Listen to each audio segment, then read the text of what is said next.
Hello, I'm Evan Williams. This is going to be another short story, and hopefully my students out there will really appreciate this one. I'm going to start you off with a poem. And this poem, of course, you have to learn it by memory because it's Robert Frost. And this is going to teach you the rhythm of the language. I know I have you learning B.B. King and different blues music, musicians, and we're going to slowly move into Pearl Jam and Nirvana. But if we're going to appreciate music, we have to get the feel of poetry. So here's a good one of my favorites by Robert Frost. It's called Stopping by Woods on a Snowy Evening. Whose woods these are, I think I know. His house is in the village, though. He will not see me stopping here to watch his woods fill up with snow. My little horse might think it queer to stop without a farmhouse near, between the woods and frozen lake, the darkest evening of the year. He gives his harness bells a shake to ask if there is some mistake. The only other sound's the sweep of easy wind and downy flake.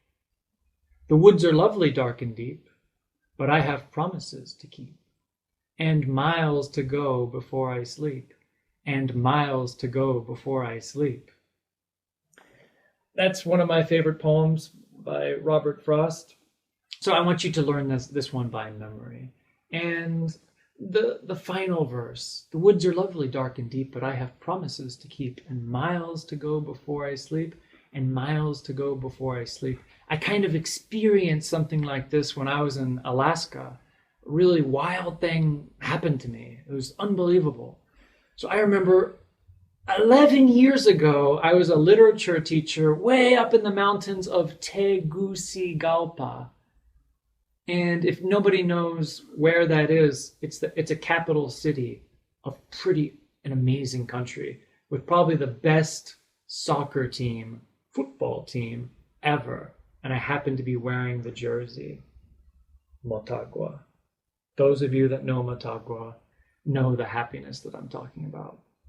Anyway, I was teaching these students. This was 11th grade literature, and sometimes I would walk into the room and everybody would scream, "Mr. Williams, tell us a story." I was like, "No, we have so much work to do." They're like, "No, no, no, tell us a story." I was like, "Well, literature is kind of storytelling." So I used to give them options. I was like, "Do you want a romantic story? Do you want an adventure story? Do you want to hear the story about how I met my girlfriend or wife?" Well, teaching there last year, I would say, "Do you want to hear the story about how I met my wife? The amazing, miraculous story. Or do you want to hear a story about a near-death experience, how I almost died?" So we'll take a vote. It always turned out that 99% of the students wanted to hear a story about how I almost died. I was like, could this be because I'm giving them so much homework? No, it's just this is a very violent generation. They wanted to hear a near-death story. And every time I would offer them this, the girls sometimes would be, "I want romance." I was like, but the guys and the girls, they were equal, but still, most of the girls, "No, I want near-death experience." So I was like, all right, near-death experience. Here's one. And this is connected to Robert Frost. The woods are lovely, dark and deep, but I have promises to keep, and miles to go before I sleep. So to miles to go before I sleep, meaning, yeah, it's kind of not yet my time, but it almost was. And I was in Alaska. After I finished that year, this was like 11 years ago in Tegucigalpa. If anybody ever gets to go to Tegucigalpa, you will taste the most delicious food in the world. First, you have to watch Motagua play football. Then you have to try the baleadas and the pupusas. Oh my gosh. I would say India adhayat, meaning India has nothing to do because the food in Central America is so tasty and delicious. Even talking about it now, I might begin salivating. That's a new word for you guys, to salivate. In Russian, people say, "Ooh, sloony." But in English, we say, "He's salivating." Anyway, if I talk about Central American food, I will salivate and I'll need a napkin. So I'm going to stop. So at the end of that school year, in order to reflect on what the year meant to me, I always used to take these long hikes way up into the jungle. And for those of you that don't know Honduras, the whole country is nothing but mountains and jungle. It's totally wild. You barely get any flat surfaces, except when you get out to San Pedro. But the whole country is mountainous, green, lush, and cloud forests and rainforests. So outside of Tegucigalpa, we had this big national park, a sanctuary. There's another word for you, a sanctuary. And it was called La Tigra. And for those of you that speak Spanish, that means the tiger. And La Tigra was the biggest national park with the biggest mountains, beautiful waterfalls, gigantic waterfalls, and literally hundreds of trails for mountain hikers or trekkers. And so at the end of the year, I wanted to reflect because I really was confused and I didn't yet know what I was supposed to do next. And I normally just kind of sort of walk and take a long walk. And that walk to me is a type of meditation. Just like people in Moscow, they walk, below the metro, except the people in Moscow, they walk like 1,000,000 miles an hour. Honduras is like Jamaica in the sense that you learn to walk very slowly as if you're in a deep meditation, in a very deep thought. So I decided, I don't know what I'm going to do next. I'm going to take a walk. So I took a walk in La Tigra, this big mountain, and I knew exactly where to go. It was about a 4-hour walk to find this great waterfall. And then you could make it back in about 3 hours. So I used to take with me a bottle of water and 2 apples, and that was it. I was good for the day. So I'm walking down into La Tigra, and I'm ascending the mountain. I'm going up and up. And finally, I reached the waterfall, and it was so great. And that day, I was all by myself, and there were no other Hondurans. And in La Tigra, you rarely find tourists. In fact, Honduras is a very unexplored country. And so I was there at the waterfall, and all of a sudden, I was just surrounded by all of this green and the sound of parrots and birds and this great waterfall coming down. And I went down and I rinsed my face off, and right then something really hit me. Boom! I was like, whoa!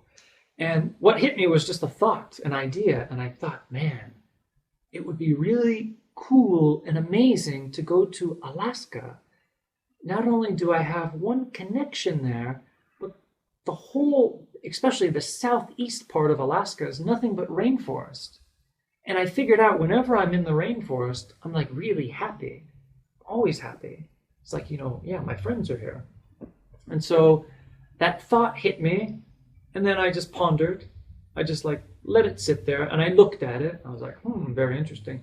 And then I walked back down to my house in Tegucigalpa, and I was like, So I didn't run away from the thought, and I had these plans to go to the islands. I wanted to go to the Caribbean islands, to Utila and Roatan, because I wanted to be a scuba diving instructor, because scuba diving was just like my dream. And so I did it. I went to Utila. I started teaching scuba diving. There's all these tourists, they put these sunblock all over them. They all want to learn to scuba dive. And I did that for like a month. And then after a month, I was like, but what about that idea that hit me? What about that thought when I was in La Tigra? And so I started walking around the island of Utila. This was 11 years ago, before it was really developed. Now it's like totally developed. I won't even go back.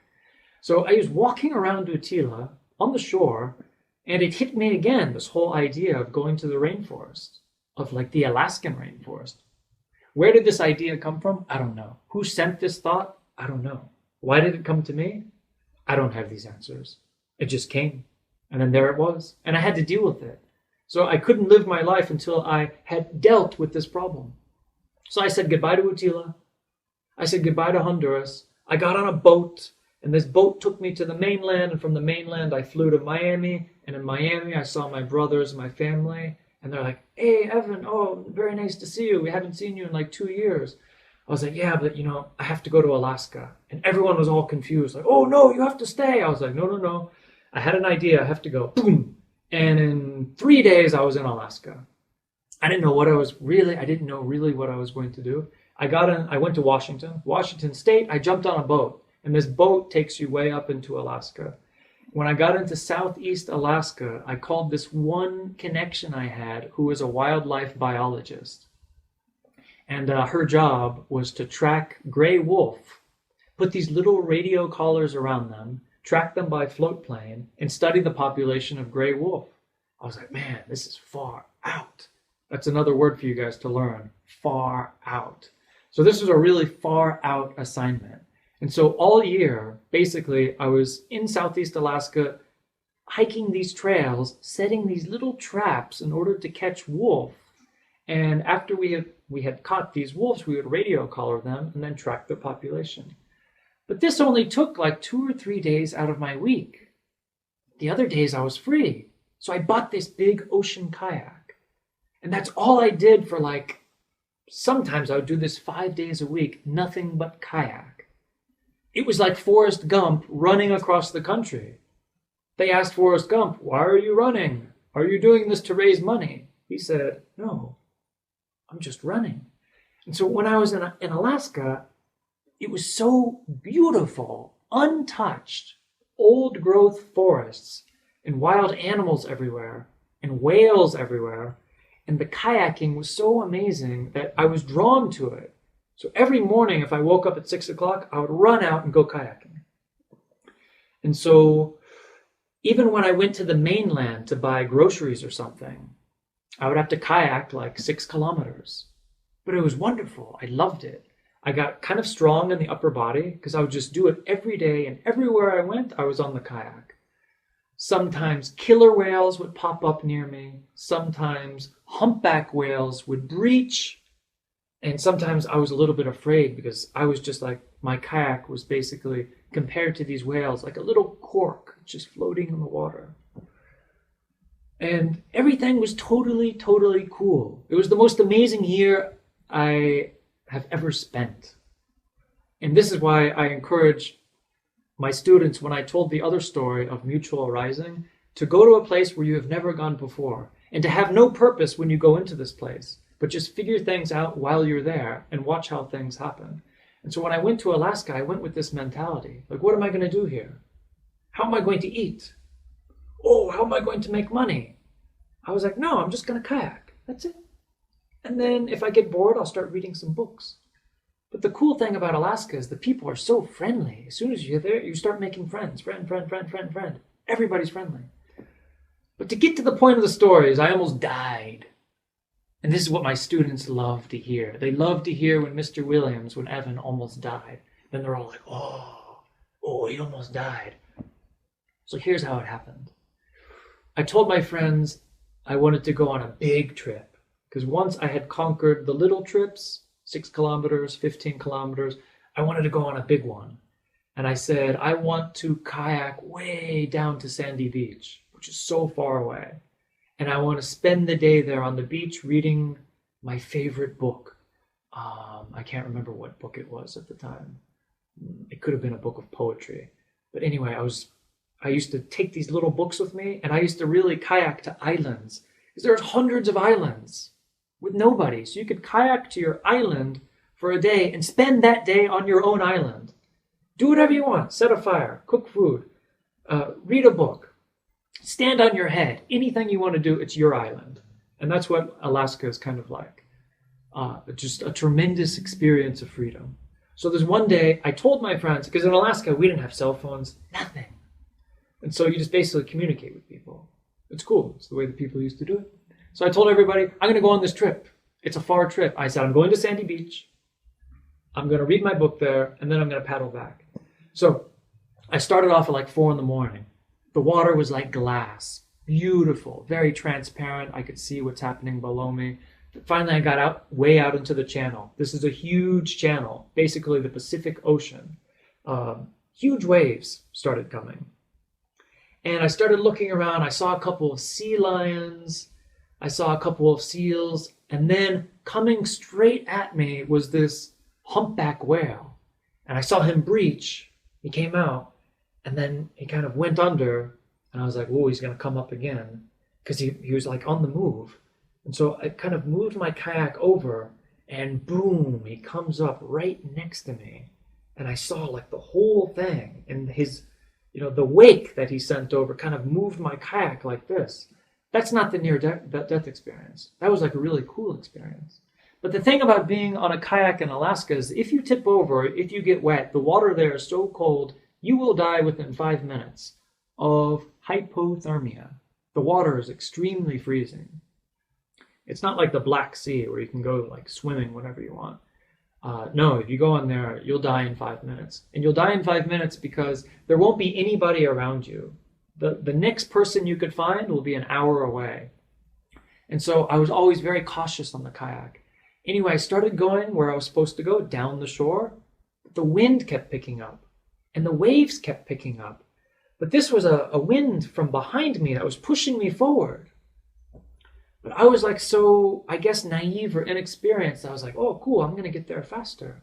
Never thinking about how I'm going to get back.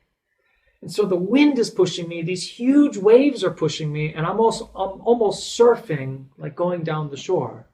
My kayak's going super fast and I'm paddling but I never thought, like, how am I going to get back? I was like, I'm going to be there in record time. Finally, I got there. And when I was at Sandy Beach, I was exhausted just from paddling. But I was exhausted from paddling with the wind. So I laid down there on the shore. I made myself a peanut butter and jelly sandwich. I ate my sandwich. I had a banana. And I started drinking my water, and I was getting low on water. And I finally looked up, and I saw the direction of the waves and the wind, and it was all going so fast, the opposite way. And I was thinking, oh my gosh, how am I going to get home? I'm going to die out here because I can't walk to any roads. And I was totally stuck. I was kind of drained of energy. I was like, it was so difficult to get here, but because it was so far, but the wind had taken me. I was like, no, there's no way I'll get back. How am I going to get back? I'm going to have to ditch the kayak and start wandering through the woods. So that was my first idea. This was after I had eaten, and I thought about this for an hour.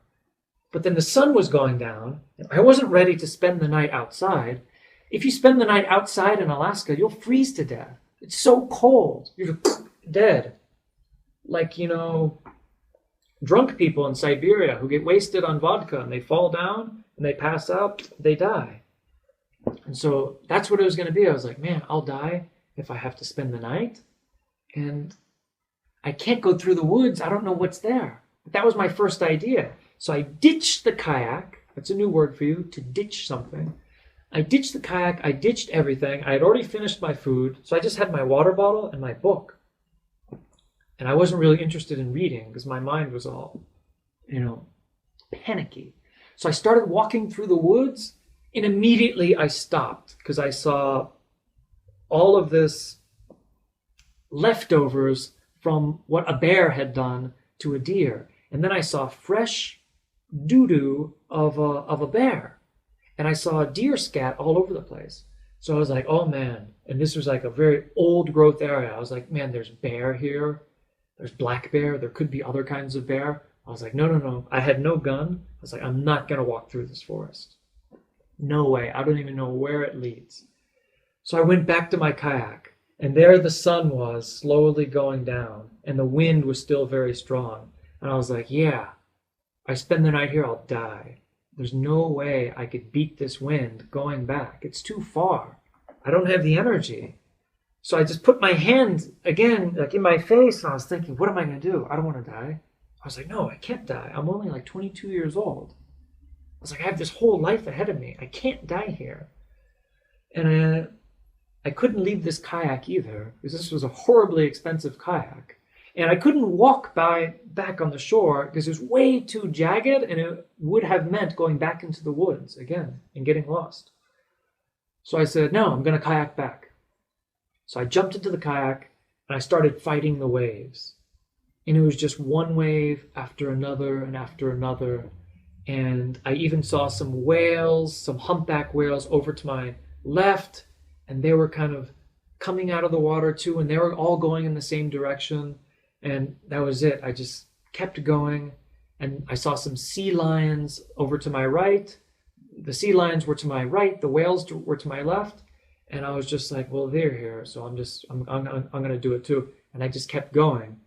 I used all of my strength, and I just kept making it over one wave after another wave after another wave. And every wave I made it over, I was telling myself, yeah, my life is going to be saved. If you want to save your life, just make it over that wave. The wind kept coming, the waves kept coming, but I can't remember how long I was at this, but I refused to stop paddling. I just kept going until I couldn't feel my arms or my traps or anything anymore. My chest, everything was just all like spaghetti, and I was soaking wet because water just kept flooding into the kayak because these waves were really big. And I would have to like kind of get the water out of the kayak and just keep going. And the end of the story is I actually made it back to my bay.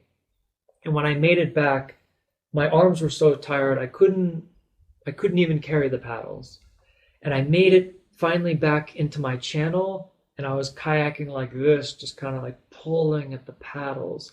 At that time, people started to look for me because I told everybody I would be back way before sundown. Now the sun was already down. The stars were just starting to come out, and boats were going around. And finally, my friend Amy came by in a boat. I was like, Evan, what's going on? Where have you been? And she looked at me, and she thought that I was like a different person, like I had died, and this was like a different me, like a ghost. But I was like, no, it's me. And so I tied up my kayak to her boat, and she took me back into where my cabin was, and I took the kayak back on shore. And as soon as I got into my cabin, I set a fire, a great big fire. I shut the fireplace very tight. I went up to bed, and I just passed out. I like totally out. I slept for about 20 hours. When I woke up, I was all sore, everything hurt, but it was only then when I got up and I told people what had happened to me, and that how miraculously my life was saved. And I don't think really that it was my own power doing this, but yeah, that was the one time in my life, I would say more than any other time, where I didn't think I was going to make it. And for some reason, I don't know, by mutual arising or divine intervention, I made it through. And yeah, so that's the story I tell my Honduran students about the time where Mr. Williams almost didn't make it. Hope you guys enjoyed the story. Keep watching the other stories, and I'll try to hit you up with a few more pronunciation videos that'll make you